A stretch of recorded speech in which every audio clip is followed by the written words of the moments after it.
For this Melchizedek, king of Salem, priest of the Most High God, met Abraham returning from the slaughter of the kings and blessed him. And to him Abraham apportioned a tenth part of everything.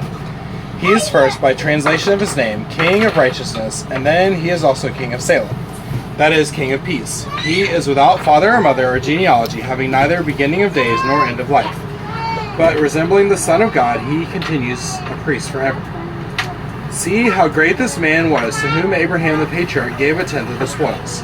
And those descendants of Levi who received the priestly office have a commandment in the law to take tithes from the people, that is, from their brothers, though these also are descended from Abraham. But this man who does not have his descent from them received tithes from Abraham and blessed him who had the promises. It is beyond dispute that the inferior is blessed by the superior. In the one case, tithes are received by mortal men, but in the other case, by one of whom it is testified that he lives.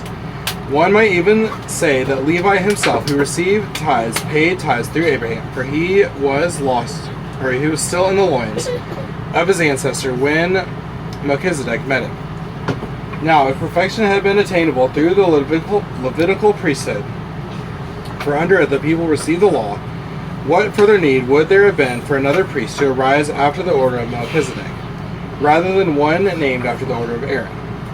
For when there is a change in the priesthood, there is necessarily a change in the law as well. For the one of whom these things are spoken belonged to another tribe, from which no one had ever served at the altar.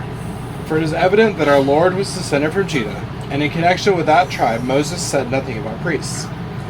This becomes even more evident when another priest arises in the likeness of Melchizedek, who has become a priest not on the basis of a legal requirement concerning bodily descent, but by the power of an indestructible life. For it is witnessed of him, you are a priest forever, after the order of Melchizedek. On the one hand, a former commandment is set aside because of its weakness and uselessness, for the law made nothing perfect. But on the other hand, a better hope is introduced, through which we draw near to God.